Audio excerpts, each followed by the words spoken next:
राधे राधे राधे श्याम राधे श्यामा श्याम श्यामा राधे राधे राधे कृष्णा कृष्णा कृष्णा राधे राधे राधे श्याम राधे श्यामा श्याम श्यामा राधे राधे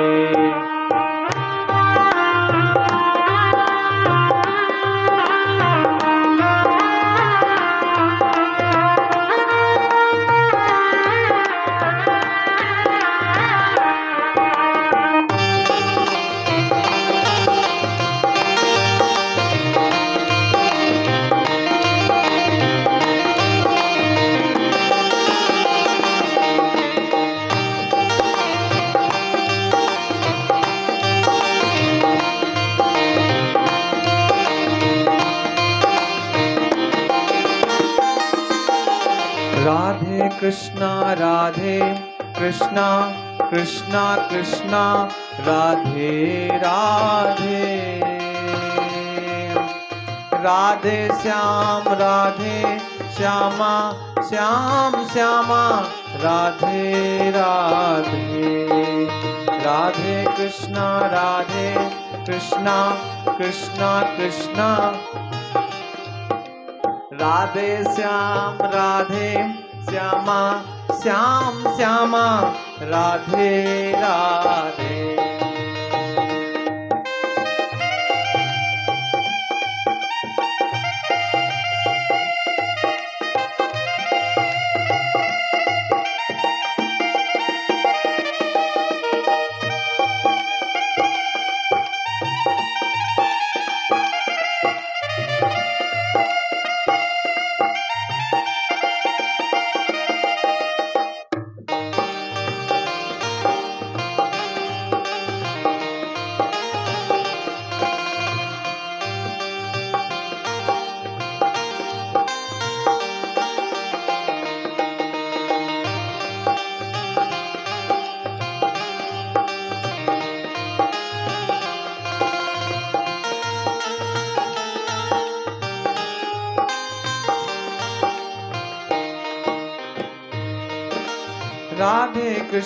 राधे कृष्णा कृष्णा कृष्णा राधे राधे राधे श्याम श्याम श्याम राधे राधे राधे कृष्णा कृष्णा कृष्णा राधे राधे राधे श्याम श्याम श्याम राधे राधे कृष्णा राधे श्याम राधे कृष्णा बोलो राधे राधे राधे कृष्णा कृष्णा कृष्णा राधे राधे राधे श्याम श्यामा श्याम श्यामा राधे राधे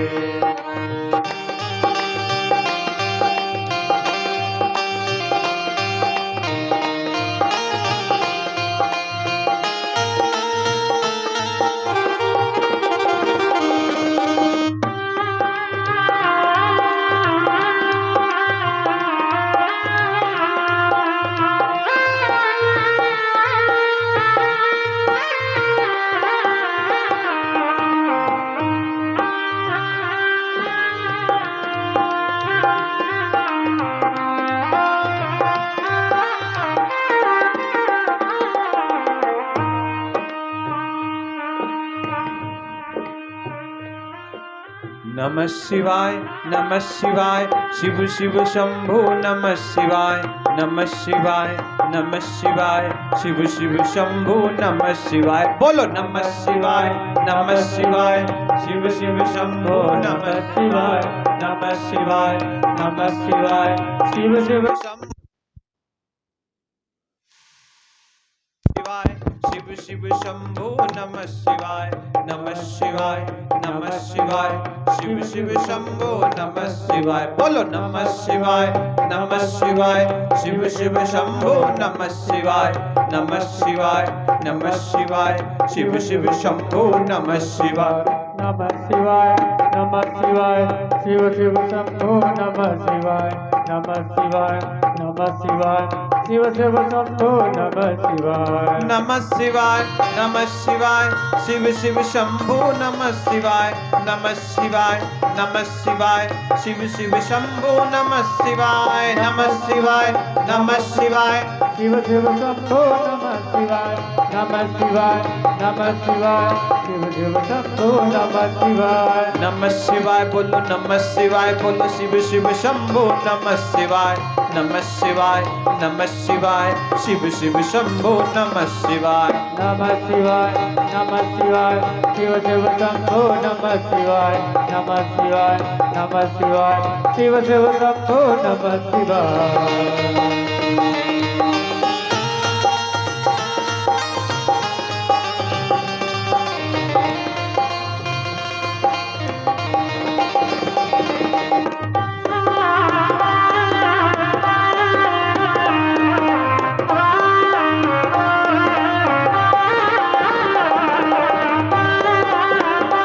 शिव शिव शंभो नमः शिवाय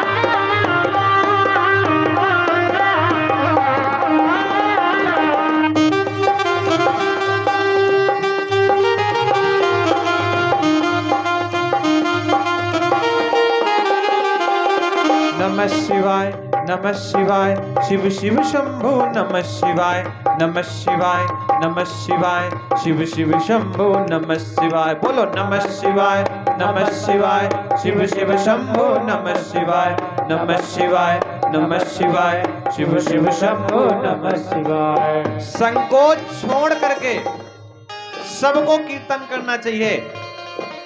ध्वनि विस्तारक यंत्र के माध्यम से जहां तक आवाज पहुंच रही है और आप जिस अवस्था व्यवस्था में जुड़े हुए हैं उस व्यवस्था के साथ मंत्र जप करिए और इसका तत्काल आपको परिणाम मिलेगा।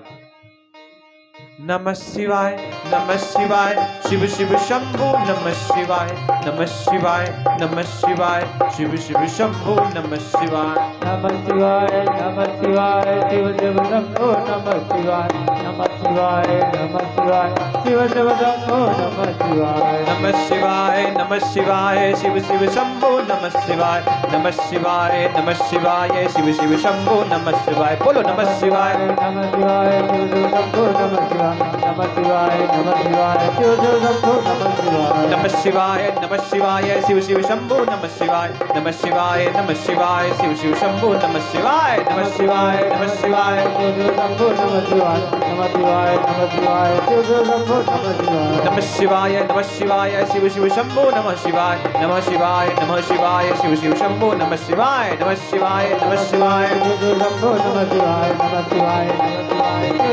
नमः शिवाय नमः शिवाय शिव शिव शंभो नमः शिवाय नमः शिवाय शिव शिव शंभो नमः शिवाय नमः शिवाय शिव शिव शंभो नमः शिवाय नमः शिवाय शिव शिव शंभो नमः शिवाय नमः शिवाय शिव शिव शंभो नमः शिवाय नमः शिवाय शिव शिव शंभो नमः शिवाय नमः शिवाय शिव शिव शंभो नमः शिवाय नमः शिवाय शिव शिव शंभो नमः शिवाय नमः शिवाय शिव शिव शंभो नमः शिवाय शिव शिव शंभो नमः शिवाय शिव शिव शंभो नमः शिवाय।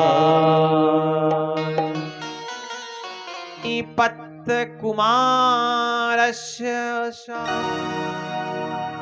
भक्त्या चरणाम्बुजम्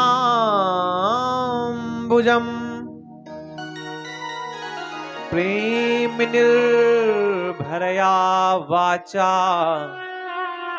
तुष्टाव गुह्यमादरा।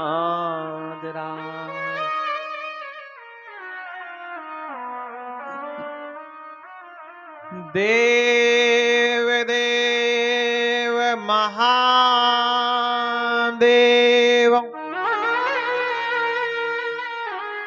भक्ता नाम भय प्रदा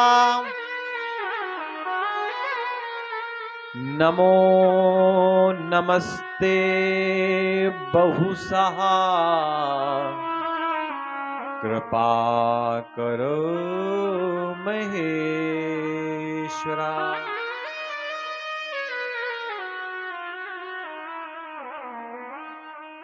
वयं मुनिर्यश्चाज्ञाः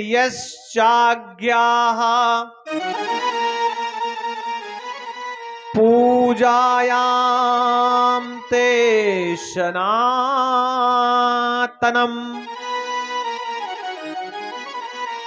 आवाहनं न जानीतो गतिं नैव प्रभोद्भुताम्।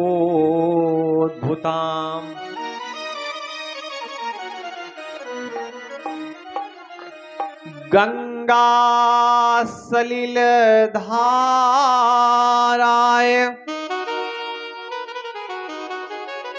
ह्या धारा ये गुणात्मने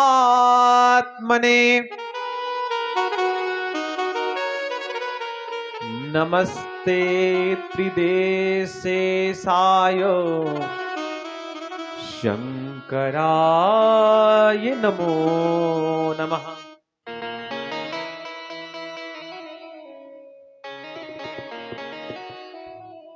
जैसे सब लोग जाकर के जितने भी नेता हैं, मंत्री हैं, मुख्यमंत्री हैं, जब उनकी बात कोई नहीं सुनता तो वो जाकर के प्रधानमंत्री से अपनी बात कहते हैं, क्योंकि उनको ऐसा लगता है कि जो प्रधान सेवक है वो हमारी बात अवश्य सुनेगा। ठीक उसी प्रकार जब भक्तों की या संतों की या महात्माओं की या देवताओं की बात कहीं नहीं सुनी जाती तो वो सब लोग महादेव के पास जाते हैं, महादेव के प्रति विनय करते हैं, अनुनय करते हैं, आदर करते हैं, सत्कार करते हैं, प्रणाम करते हैं, स्तुति करते हैं, निवेदन करते हैं, अपनी बात कहते हैं। आप कल्पना करिए कि जिन माता पिता के कपड़े गंदे नहीं होते उनके बच्चों के जीवन भर कपड़े गंदे रहते हैं, और जिन बच्चों के कपड़े आपको बड़े साफ सुथरे दिखाई दे तो समझ लीजिए माता पिता समय खर्च करके बहुत अपने कपड़े गंदे कर रहे हैं। उन्हीं माता पिता के कपड़े गंदों का परिणाम है कि बच्चे स्वच्छ कपड़े पहन करके घूम रहे हैं। बात का मतलब बहुत बड़ा है, विस्तार से कहने की आवश्यकता नहीं है। महादेव के पास आप देखिए कोई व्यवस्था नहीं है, ना घर है ना द्वार है, जहां जिसने बैठाल दिया वो वहां बैठ गए।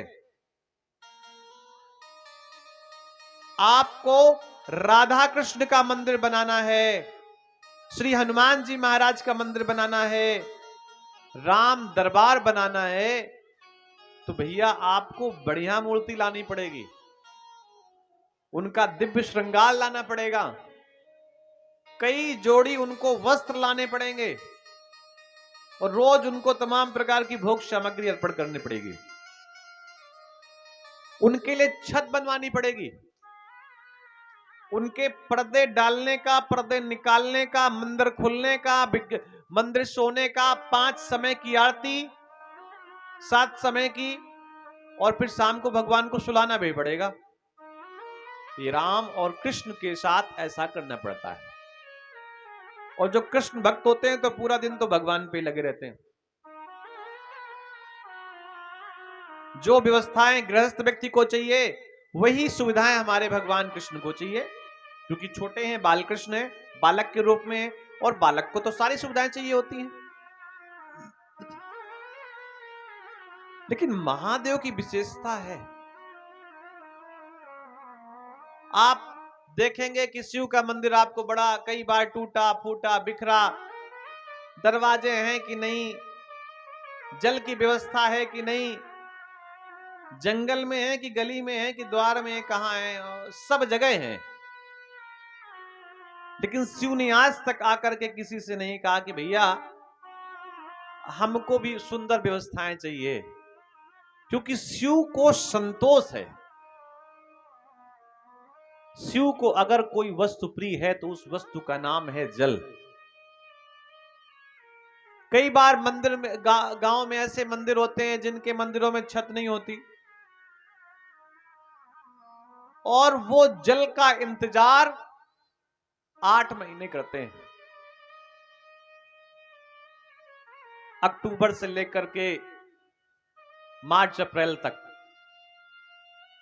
गर्मी में तपते रहते हैं, धूप में तपते रहते हैं, और फिर जब बारिश का मौसम आता है, बारिश का महीना आता है, तो आकाश की बूंदों को स्वीकार करके अपने शरीर की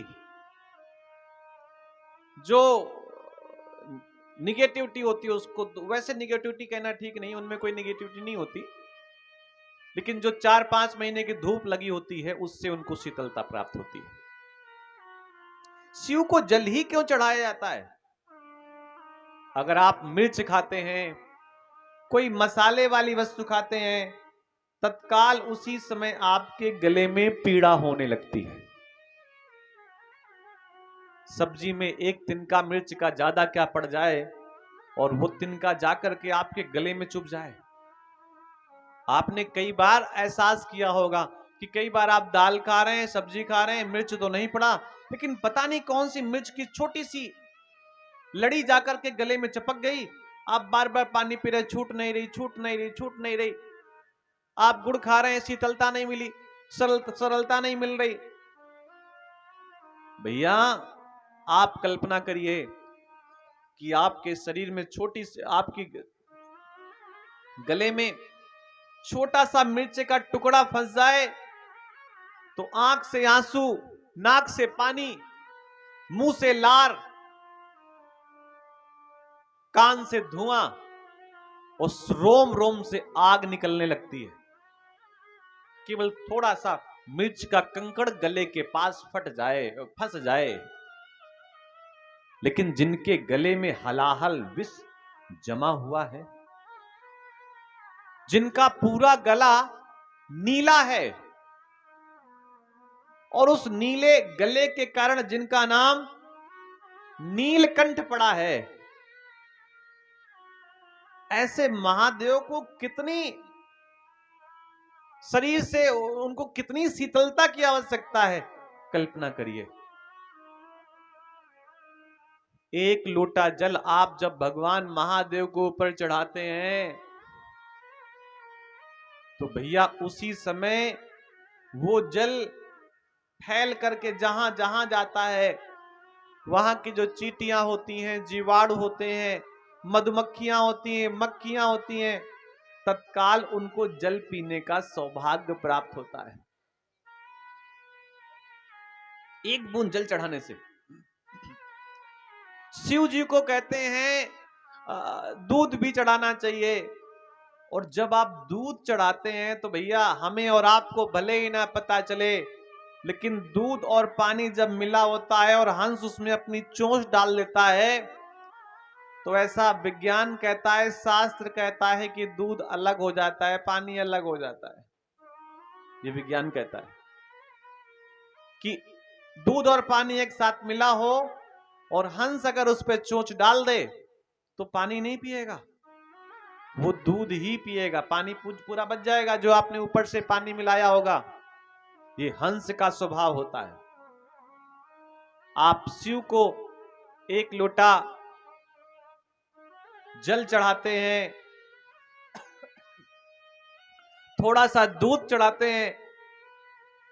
कई विधर्मी लोग कई बार तमाम प्रकार की बातें करते हैं और उनकी बातों का सिर्फ एक मतलब रहता है कि किसी प्रकार से सनातन धर्म को गालियां दी जाएं। तमाम प्रकार की बातें बताते हैं कि दूध चढ़ाने से क्या होता है, दूध व्यर्थ में जा रहा है, जल चढ़ाने से क्या होता है? जल व्रत में जा रहा है। भैया कहने को बहुत लोग कुछ कहेंगे, यहां तक कि विधर्मी ये भी कहेंगे कि आप कई प्रकार की सामग्रियां मिला करके हवन में आहुति दे रहे हैं, जल करके राख हो रहा है, उससे क्या फायदा हो रहा है? कई लोग तो इस प्रकार की बातें भी आपसे करेंगे। कई लोग तो ये भी कहेंगे कि 3-3 घंटे पता नहीं क्या वहां पर होता रहता है, बैठे रहते हैं शांत बने बिल्कुल से सीधे साधे बन करके, क्या होता है उससे? क्या फायदा है? आपको तत्काल फायदा देखना हो तो यहां पर कई प्रमाण मिल जाएंगे हमारे। केवल इतना अनुभव कर लें कि कम से कम 4 घंटे व्यक्ति कुसंग से तो बचा रहता है। जरूरी नहीं कि आप उन 4 घंटे कुसंग ही कर रहे हो, लेकिन मैंने एक बात कह दी। मैंने यहां पर गांव में, अब प्रत्येक गली में लगभग जाना ही होता है, हर गलियों को छोड़ करके, तो कई जगह तो ये देखने को मिलता है सुबह से लोग यहां बैठ जाते हैं बिल्कुल व्यवस्थित होकर के, बड़े मर्यादित ढंग से। आपको एक बड़े रहस्य की बात बताऊं कि आज का तो हमें नहीं पता चतुर्वा का कि साल 2 साल में क्या होने वाला है, लेकिन जो बच्चे यहां पर कथा भागवत सत्संग कीर्तन हवन में लगे रहे हैं या लगे रहते हैं, जो ये 4 साल से लेकर के 5 साल से लेकर के जो ये 12-13 साल के सारे बच्चे यहां पर लगे रहते हैं, यही बच्चे जब 6-7 साल बाद बड़े होंगे तो हवा से बातें करेंगे, क्योंकि उनको पता ही नहीं हम कर क्या रहे हैं। लेकिन ना पता होने के बावजूद भी कहीं न कहीं ये धर्म से पूर्णतया जुड़ रहे हैं, सुसंगति से पूर्णतया जुड़ रहे हैं। हमें नहीं पता कि आपके बच्चे आपको प्रणाम करते हैं कि नहीं करते, आप एक दूसरे को प्रणाम करते हैं कि नहीं करते, पैर छूते हैं कि नहीं छूते, लेकिन हमको इतना पता है कि हम जिस गली से निकल जाते हैं सब लोग बड़े आदर से राम राम बोलते हैं। और वो हो सकता है सत्संग का प्रभाव हो, कथा का प्रभाव हो, सारे बच्चे आकर के राधे कृष्णा बोलते हैं, क्या कोई इनको सिखाने जाता है क्या? लेकिन केवल ध्वनि विस्तारक यंत्र के स्वरों का प्रभाव है कि इतना बच्चों के दिमाग में आ गया है कि पंडित जी से राम राम करना चाहिए, राधे कृष्णा करना चाहिए, नमः शिवाय करना चाहिए। ये एक बात और, ये कार्य भैया बच्चों से जबरदस्ती कोई करवा भी नहीं सकता। आप उल्टा खड़े हो जाइए, अगर बच्चा जिद में आ गया तो वो नहीं करेगा तो नहीं करेगा, अगर जिद में आ गया। नहीं, आप देखिए, एक बार कह दो शांत हो जाओ, सब शांत हो जाते हैं।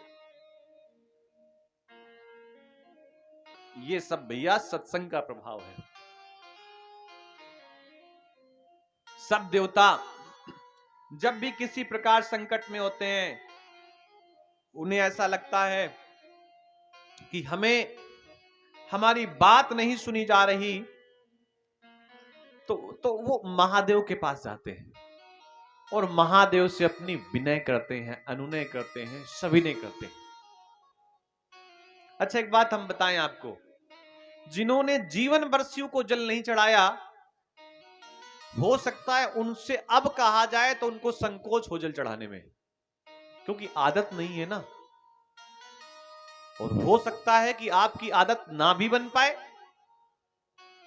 तो ऐसी स्थिति में आप जब शिव के मंदिर से निकलें, जगदंबा के मंदिर से निकलें, अपने गली के किसी भी मंदिर से निकलें, तो आंख बंद करके 1 सेकंड का प्रणाम तो कर सकते हैं ना, कि इतना भी करने में संकोच होता है। ये तो भैया नित्य कर्म है, व्यक्ति को करना ही चाहिए। आपकी गली की जो देवियां हैं,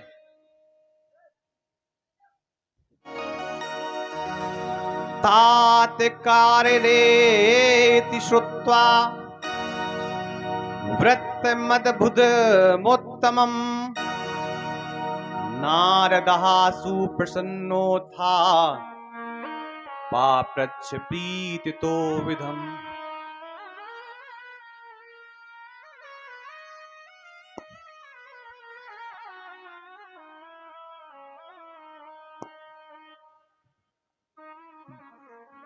देव देव प्रजानाथ शिव ज्ञानाननिधे मया श्रुतं कार्तिक सद्व्रत मत्तादपि च उत्तमः।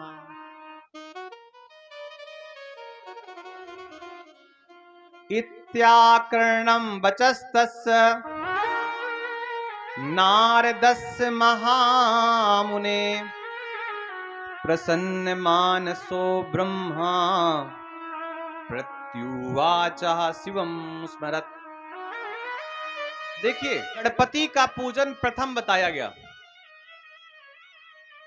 और शिव के विवाह के पहले भी गणपति का पूजन हुआ है। कथा बहुत ध्यान से सुने, नहीं तो कोई आपसे प्रश्न करेगा, जवाब नहीं दे पाएंगे आप। शिव के विवाह के पहले भी गणपति का पूजन हुआ है और संतान तो विवाह के बाद आती है। आखिर वो कौन से गणपति हैं जिनका पूजन शिव के विवाह में हुआ है? जिनका पूजन शिव के विवाह में हुआ, वो कौन गणपति हैं? गणपति एक पद है। जब तक इन गणपति की उपस्थिति नहीं थी, तब तक उन गणपति के पद में कोई दूसरा गणपति था।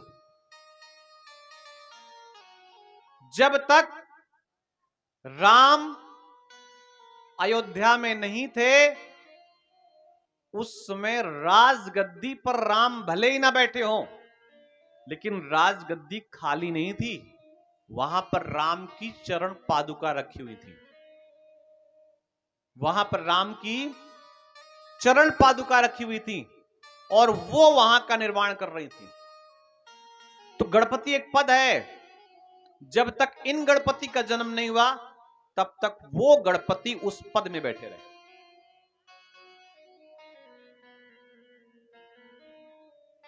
कल्प भेदाद गणेशस्सह जनि ही प्रोक्ता विधे परात सनि दृष्टम शिरश्छिद्नम संचितम गाजमाननम। माता पार्वती ने कहा अपनी सहेली से, या सहेली ने माता पार्वती से कहा कि देवी, अगर आपकी कोई संतान होती तो आपकी आज्ञा का पालन करती। देखिए, मन में यह भेदना है आपके कि ये भेदना है कि कार्तिकेय जी उनके बेटे हैं कि नहीं है। कार्तिकेय जी भी बेटे हैं माता पार्वती के, लेकिन कार्तिकेय जी पिता के भक्त हैं। कई बार एक माता पिता की कई संतानें होती हैं और कई संतानों में एक संतान पिता को ज्यादा प्रेम करती है या एक संतान पिता की ज्यादा आज्ञाकारी होती है, दूसरी संतान बेटी की ज्यादा आज्ञाकारी होती है। ये घर में कई बार ऐसा होता है, इसमें कोई भेद नहीं होता है, इसमें कोई भेद नहीं होता है। तो कार्तिकेय जी माता पार्वती के बेटे हैं, लेकिन फिर भी उनको ऐसा लगता है कार्तिकेय जी पिता के आदेश का पालन करते हैं। कल हम कथा पे थे तो हमने आपको प्रसंग सुनाया था कि माता पार्वती स्नान कर रही थी। देखिए, स्त्री कोई भी हो, उसके सामने उसका बेटा आ जाए या उसका पति आ जाए या उसका भाई आ जाए, लज्जा तो आती है ना। अन्यथा घर में तो सब एक जैसे ही होते हैं, एक ही मां की तो संतानें हैं, फिर पर्दा किस बात का। छोटे बच्चे और बड़े बच्चे के अंगों में कोई परिवर्तन थोड़ी ना होता है, लेकिन फिर पर्दा क्यों आवश्यक है? वो एक मर्यादा की बात होती है। मां स्नान कर रही है, अच्छा कल्पना करो माता पार्वती स्नान कर रही हैं और भगवान भोलेनाथ वहां पहुंच गए, तो क्या संकोच होना चाहिए? बिल्कुल होना चाहिए। देखिए, कोई भी स्त्री या कोई भी बहन, कोई भी बहू, कोई भी भगनी, कोई भी हो, या पति पत्नी की बात करें, तो पति और पत्नी का संबंध कुछ समय के लिए होता है। जब वो सुबह प्रातः काल अपने पति को भोजन करा रही होती है, उस समय उस स्त्री का नाम अन्नपूर्णा होता है। वो प्रातः काल के बाद जब अपने पिता को विदा कर रही होती है, उसको तिलक लगा रही होती है, उस समय उस स्त्री का नाम दूसरा होता है। शाम को जब आती है, आपके कंधे का तौलिया निकाल के नीचे रखती है, आपको शीतल जल देती है, तो कई बार ऐसा मन में भाव आता है कि मेरी पत्नी का स्वभाव मेरी दीदी से मिलता है। बोलो भाई, जितने लोग बैठे हैं यहां पे, ऐसा लगता है कि नहीं लगता है? और वही पत्नी जब शाम को आपको डांट देती है 8 बजे के आसपास, तो लोग कहते हैं मां बनने की कोशिश मत कर। बोलो भाई, ऐसा कहते हैं कि नहीं कहते? इसका मतलब है उस समय वो मां जैसी लग रही है।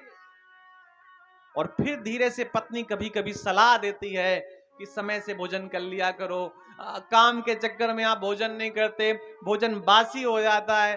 तो उसको ऐसा लगता है कि अगर इसने ये मेरे विवाह के पहले मेरे जीवन में आई होती और मुझे ऐसी सलाह देती रहती, इतनी सुंदर सुंदर सलाहें, मशवरे, तो मैं आज कहां पहुंच जाता।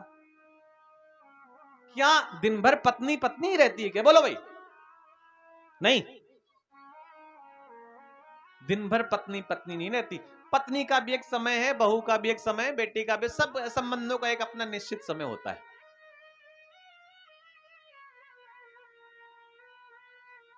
कल्प भेदात गणेशस्य, कल्प भेद के अनुसार कई गणेश बताए गए हैं, कई गणपति बताए गए हैं कल्प भेद के अनुसार। किम कार्यम विद्यते तेज्ञः करवाणि तवोदितम् इत्युक्ता सा तदा तेन प्रत्युवाचः सुतं शिवा। बिना मताज्ञां सत्पुत्र नैवायान् मदगुहान्तरम् कोऽपि क्वापि हठात् तात सत्तमे तन्नयोदितम्। माता पार्वती स्नान कर रही थी, अपने शरीर का मैल निकाला और उस मैल को एक पिंड का स्वरूप दे दिया। उसी पिंड के पैर बना दिए, हाथ बना दिया, नख बना दिया, नाखून बना दिया, मस्तक बना दिया, चिबुक बना दिया, हनु बना दिया, ललाट बना दिया, उदर बना दिया। और फिर जैसे छोटे बच्चे खेल खेल में ना गुड्डा लाते हैं, गुड़िया लाते हैं, तो गुड्डा गुड़िया बनाना तो बड़ा आसान है, उसमें प्राण डालना कोई विशेष बात है। और प्राण कौन डाल सकता है? प्राण तो भैया मां ही फूंक सकती है कान में। तो जगदम्बा ने धीरे से उनमें प्राण डाल दिए। देखिए, ये जगत जननी की बात है, मैं बार बार कह रहा हूं, इसमें किसी प्रकार का संदेह नहीं होना चाहिए कि ऐसा कैसे हो गया, ये कोई खेल है क्या? हाँ, ये खेल है। आजकल रोबोट बना हुआ है ना, केवल प्राण ही तो नहीं पड़े, बाकी तो सब कुछ है उसमें। प्राण पड़ गए। पूछा मां ने, बेटे ने कि मां मुझे क्या करना है? तो बेटे ने आदेश दिया, मां ने आदेश दिया बेटे से कि बेटा तुझे एक काम करना है कि जा द्वार पे बैठ जा, जा करके, और कोई भी अगर आ जाए द्वार के पास और वो द्वार के अंदर प्रवेश करना चाहे, द्वार पे खड़े रहिए आप और किसी भी पुरुष को आने मत दीजिए। ये किसने आदेश दिया? माता ने। मातु पिता प्रभु गुरु के वाणी, विनय विचार करे शुभ जानी। गणपति खड़े हो गए। अच्छा, छोटे गणपति बिल्कुल से गोल मटोल, छोटा बालक वैसे भी देखने में बड़ा प्यारा लगता है, दिव्य लगता है। एक डंडा पकड़ा दिया मां ने, एक डंडा मां ने पकड़ा दिया। मां स्नान कर रही थी और उसी समय गणेश जी के पास शिव जी आए और फिर जाने लगे जहां पर मां स्नान कर रही थी। गणेश जी ने कहा, ए बागंबरधारी, रुक जा वहीं पे। गणेश जी को लगा मेरे ही घर में बागंबरधारी मुझे न नमस्कार, न सीताराम, न जय भोले, न जय शंकर। गणेश जी को लगा ये कौन आ गया, छोटा सा बालक। अच्छा, एक बात और भी है कि छोटा बालक किसी प्रकार की भी हरकत करे बड़ा अच्छा लगता है। छोटा बालक कुछ भी करे, इसी बात का तो छोटा है। और जब बड़ा व्यक्ति छोटी छोटी हरकतें करता है तो फिर लोग कहने लगते हैं आप तो बड़े हो गए हो, अब तो छोटी हरकतें ना करो। छोटा बालक कुछ भी करे अच्छा ही लगता है। मां जब अपने बच्चे को पैपान करा रही होती है, अपना रक्त पिला रही होती है, उसी समय वो बच्चा अपनी मां के पेट में लात मार रहा होता है। लात खा करके भोजन कराना कोई मां से सीखे। लेकिन क्या मां बुरा मानती है क्या? नहीं, और वो कराती रहती है। तो बच्चे की प्रत्येक क्रिया बड़ी अच्छी लगती है। बच्चे की, हमारे दादाजी जो लोग बिल्कुल वृद्ध वृद्ध बैठे हैं, उनको अपनी मां की याद आ जाती है ऐसी कथाएं सुन करके। हमारा कोई मतलब नहीं है कि हम आपके आंखों में आंसू लाएं, लेकिन अब वो कथा का प्रसंग है, अब वो आ ही जाता है सब प्रकार से, तो उसमें क्या कहा जाए। त्वामेपीहं गणं मत्वा नाहन्यामोऽन्यथा हतः तिष्ठ दूरे स्वतः त्वं च किमर्थं मृत्युमीहसे। ए बागंबरधारी, कहां जा रहा है, रुक जा वहीं पे। भगवान शिव ने कहा मैं तो अपने घर पे जा रहा हूं, तू नया नया कौन है यहाँ पे? गणपति ने कहा देखो मैं आपको जानता नहीं हूं, आप कौन हैं, कहां से आए हैं, क्या करते हैं, मुझे कोई नहीं पता, कुछ नहीं पता। और बस इतना पता है कि आप इस देहली को लांग करके आगे नहीं जाएंगे। शिव जी ने कहा हम तो जाएंगे ही, हमें यहाँ कैलाश में कौन रोकेगा, हमें यहाँ कैलाश में कौन मना करेगा। लेकिन गणेश जी ने मना कर दिया। गणेश जी ने मना कर दिया। और जब शिव जी नहीं माने, समझिएगा धैर्य कितनी बड़ी वस्तु है। जब शिव जी नहीं माने तो जो माता पार्वती ने डंडा दिया था वही डंडा गणेश जी ने भगवान शंकर की खोपड़ी में मार दिया। छोटा बालक है और ये प्रक्रियाएं सबके घर में होती हैं। कोई नई कथा नहीं सुना रहे आपको हम, बस कथा ये है कि एक प्रक्रियाएं आपके घर में होती हैं। और एक गणपति की कथा है, सर में मार दिया तो गणेश, चोट तो नहीं लगी लेकिन थोड़ा अच्छा नहीं लगा भगवान को, तो भगवान वापस चले गए। महादेव वापस चले गए और महादेव ने कहा जाकर के अपने गणों से कि देखो वहां पर कोई लड़का बैठा है छोटा सा,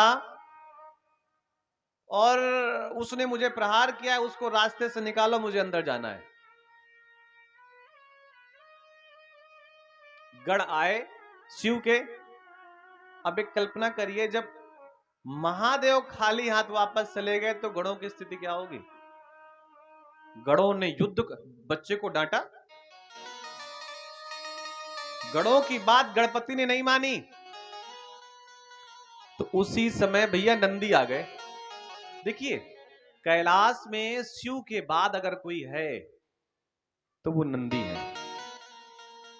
शिव के बाद कोई है तो नंदी है, ऐसा शास्त्र कहता है और विद्वान जन कहते हैं, सुधी जन कहते हैं कि जब शिव को कोई बात समझाई जाए, या माफ करें, जब शिव से कोई बात निवेदन की जाए और शिव उस निवेदन को स्वीकार ना करें या उनको सुनाई ना दे आपको आपकी बात, तो आप नंदी के कान में कहिए। और भी कह सकते हैं तो अपनी बात गाय के कान में कह दीजिए। गाय के कान के संरचना कुछ ऐसी होती है कि गाय के कान में कुछ भी कहा जाए तो वो बात देवताओं तक सुनाई देती है, वो बात दूर तक सुनाई देती है। गाय के कान में कोई बात कही जाए, गाय के कान की संरचना कुछ इस प्रकार है।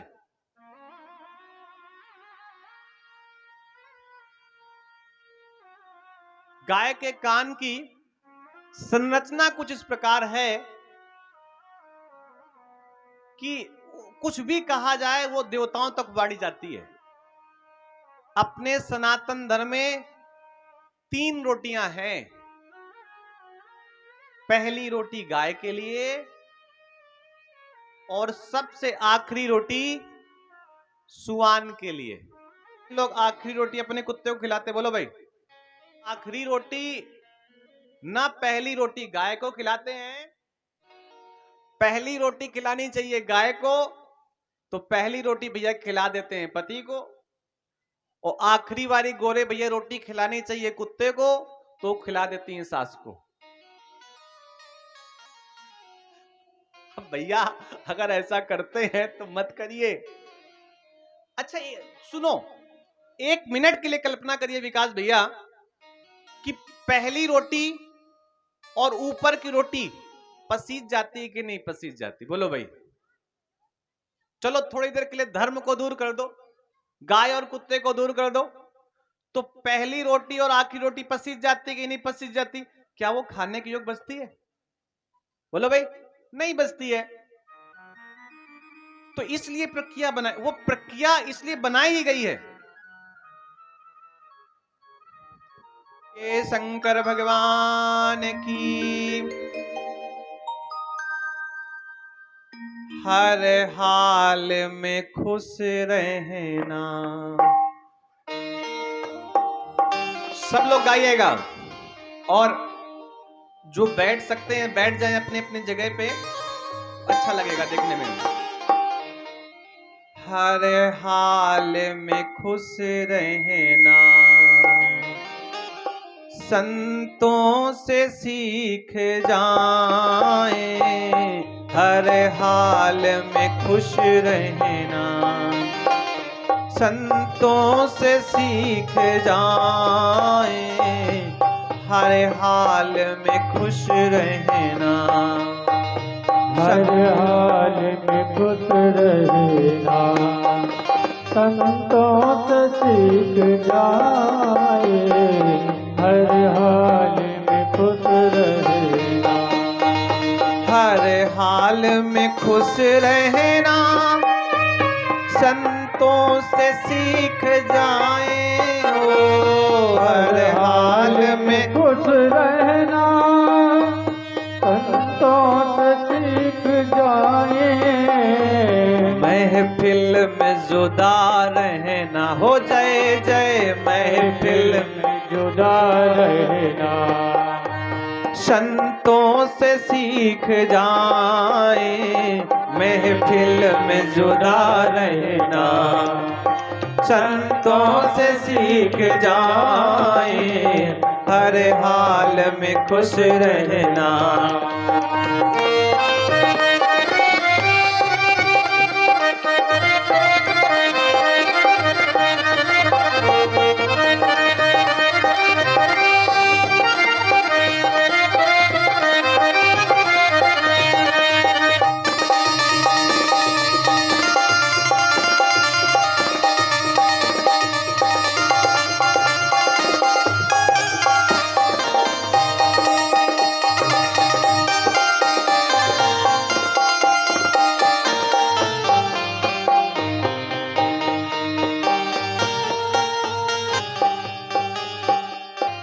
सुख दुख में हंसना रोना, सब लोग बताते हैं। सुख दुख में हंसना रोना, सब लोग बताते हैं। सुख दुख में हंसना रोना, सब लोग बताते हैं। सुख दुख में हंसना रोना, सब लोग बताते हैं। दोनों दोनों में मुस्कुराना, दोनों में मुस्कुराना, संतों से सीख जाए, दोनों में मुस्कुराना, संतों से सीख जाए, दोनों में मुस्कुराना।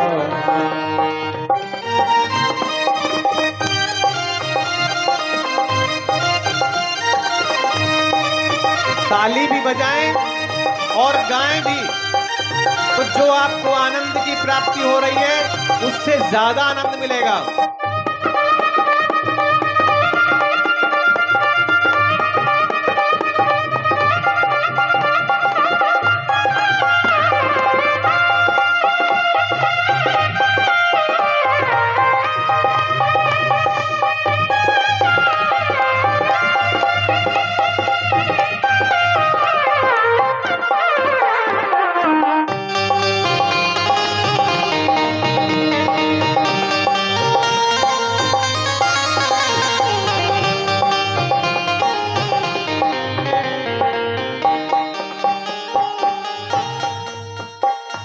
झंझट से भाग जाना सब लोग बताते हैं, ओ झंझट से भाग जाना सब लोग बताते हैं। कहीं कोई परेशानी हो, कहीं कोई समस्या हो, तो सब लोग कहते हैं भैया वहां से भाग जाओ, दूर चले जाओ।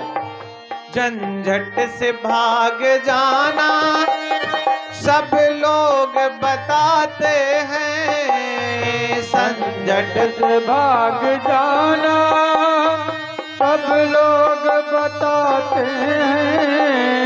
झंझट से बच के रहना, हो रहना, झंझट से बच के रहना, संतों से सीख जाए, झंझट से बच के रहना, संतों से सीख जाए, हर हाल में खुश रहना, संतों से सीख जाए, हर हाल में खुश रहना।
मरने के बाद मुक्ति सब लोग बताते हैं, मरने के बाद मुक्ति सब लोग बताते हैं। कुछ लोग तो ऐसा कह देते हैं कि उसी दिन समस्या का समाधान हो जाएगा जिस दिन प्राण निकल जाएंगे।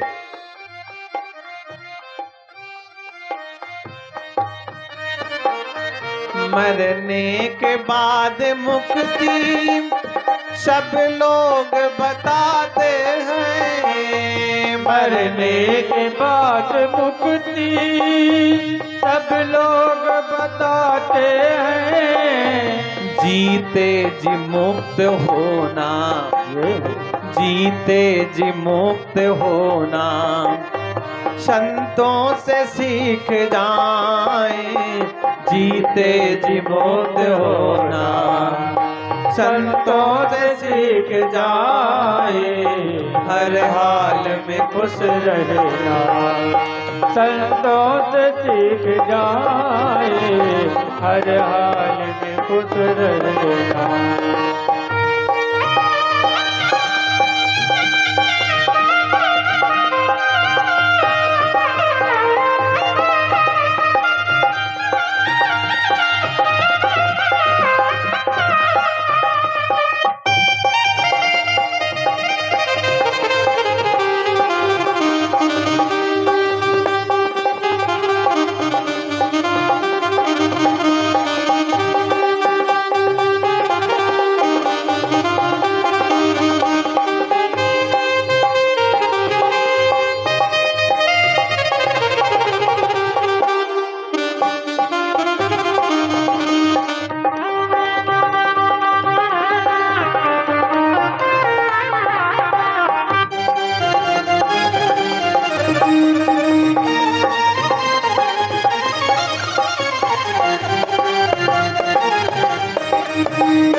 दुनिया के लोग दौलत पाकर के मुस्कुराते हो, दुनिया के लोग दौलत पाकर मुस्कुराते, दुनिया के लोग दौलत पाकर के मुस्कुराते हो, दुनिया के लोग दौलत पाकर के मुस्कुराते, पर भिक्षु बन के हंसना हो हंसना, पर भिक्षु बन के हंसना संतों से सीख जाए, पर भिक्षु बन के हंसना संतों से सीख जाए, हर हाल में खुश रहना संतों से सीख जाए, हर हाल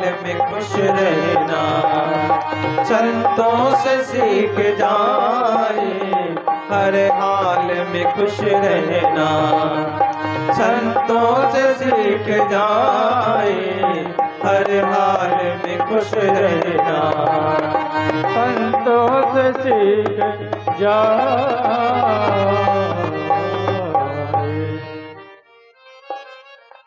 हमारे बबुआ भैया और डेयरी वाले भैया, आप दोनों लोगों की तरफ से 50-50 मुद्राएं भगवान के चरणों पर अर्पण हैं।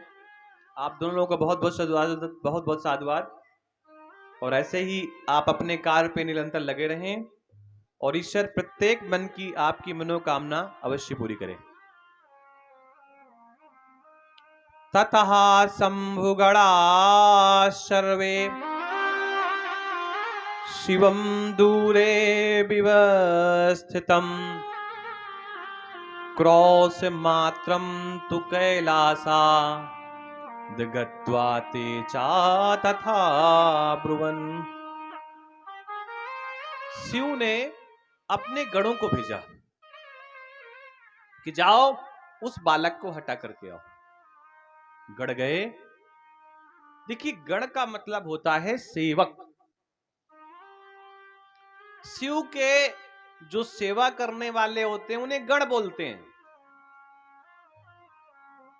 और विष्णु के जो सेवा करने वाले होते हैं उन्हें पार्षद बोलते हैं। कहीं कहीं पार्षद भी बोला जाता है, उसी खा को कुछ लोग सा बोल देते हैं। भगवान का मतलब विष्णु। भगवान विष्णु के पूजन में जिन जिन वस्तुओं का उपयोग होता है, जिन जिन बर्तनों का उपयोग होता है, उन्हें पार्षद बोलते हैं। जैसे भगवान विष्णु के लिए आपने लोटे में जल रखा, वो भगवान विष्णु का पार्षद है, सेवा में लगा हुआ है। वो घंटी सेवा में लगी हुई है, थाली, आचमनी, लोटा, कटोरी, शंख, घड़ियाल, ये सब सेवा में लगे हैं। तो शिव के सेवकों को गण बोला जाता है। और वो गण गए, गणों ने युद्ध किया, और गणपति से कौन जीत सकता है। नंदीश्वर गए। नंदीश्वर ने जब युद्ध प्रारंभ कर दिया, भयंकर युद्ध प्रारंभ कर दिया, तो देखिए नंदी भी शिव ही हैं। शिव से नंदी बिल्कुल कम नहीं है। शिव अलग है, नंदी अलग है। लेकिन आप कल्पना करिए कि बनारस की गलियों की या मंदिरों की प्रत्येक वस्तु तोड़ दी गई। काशी विश्वनाथ के मंदिर की किसने तोड़ दी? हल्ला मचाने की आवश्यकता नहीं है। क्या नंदी को तोड़ने का प्रयास नहीं किया गया होगा? यह कल्पना करिए। क्या शिव को तोड़ने का प्रयास नहीं किया गया होगा? जब सब कुछ तोड़ करके उसको मटिया मेल किया जा सकता है, तो क्या शिव को तोड़ने का प्रयास नहीं हुआ होगा? नंदी को तोड़ने का प्रयास नहीं हुआ होगा? अरे कौन रोकने वाला था? लेकिन प्रयास असफल रहे होंगे। नंदी को तोड़ने का भी और शिव को तोड़ने का भी प्रयास असफल रहा होगा। शिव को नहीं तोड़ पाए तो ढक दिया, बंधन में पैक कर दिया।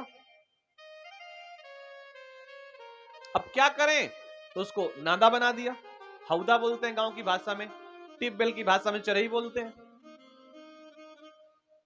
ये अपने आप बोलते होंगे ना ऐसे ही, कौन सा हम कोई दूर के हैं, 20 किलोमीटर कोई पता थोड़ी ना हो जाता है। जल भर दिया उसमें, हाथ धुलने लगे। क्या प्रयास नहीं किया गया होगा?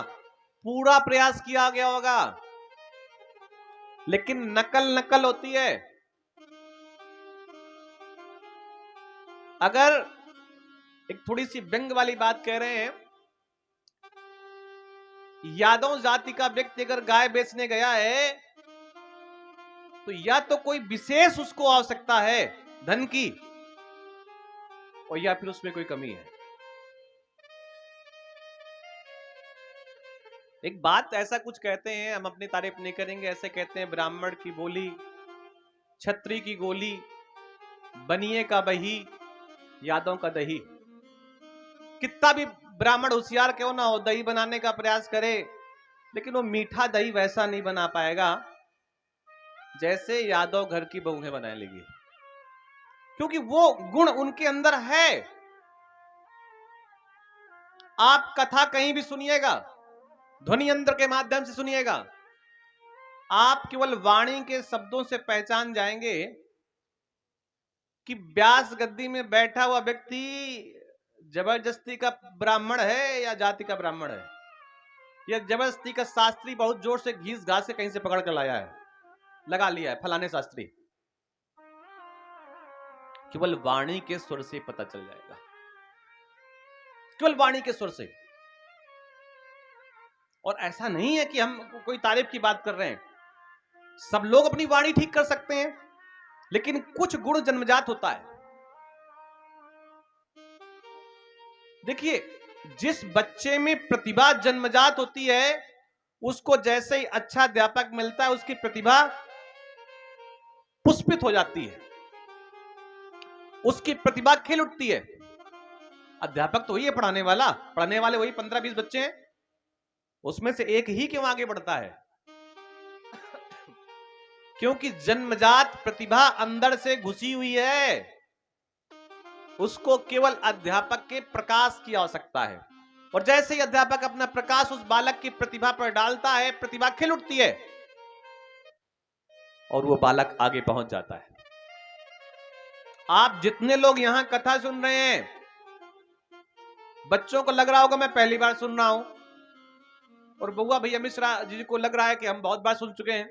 दोनों बातें सही हैं, लेकिन एक बात और सही है कि इन बच्चों ने पहले भी कथा सुन रखी है, वो इनको याद नहीं है। और बड़े लोग जो बैठे हैं, उनको याद है कि मैंने पहले भी भगवान का कीर्तन किया है, कथा सुनी है। यहां भैया जितने भी बैठने आते हैं, कथा सुनने आते हैं, मैं अहंकार की बात नहीं कर रहा, ना घमंड की बात कर रहा हूं, यहां सब कथा सुनने आते हैं। क्योंकि झांकी या कोई दूसरे उत्सव के लिए यहां पर आए होते तो जगह कम पड़ जाती। यहां सब सुनने आते हैं, बैठे हैं, सब भक्त हैं। कोई भी ऐसा नहीं कि कोई प्रसाद के उद्देश्य से आया है, कोई किसी उद्देश्य से आया, ना भैया, ये सब श्रेष्ठ लोग हैं। और इन सब श्रेष्ठ लोगों के अंदर ये पूरी कथाएं घुसी हुई हैं। इन सब श्रेष्ठ लोगों के अंदर ये पूरी कथाएं पहले से इनबिल्ट हैं। बस वो जैसे कथा हो रही है तो बस वो प्रसंग व्यक्ति सुनता है तो उसको समझ में आता है, समझ में नहीं आता आप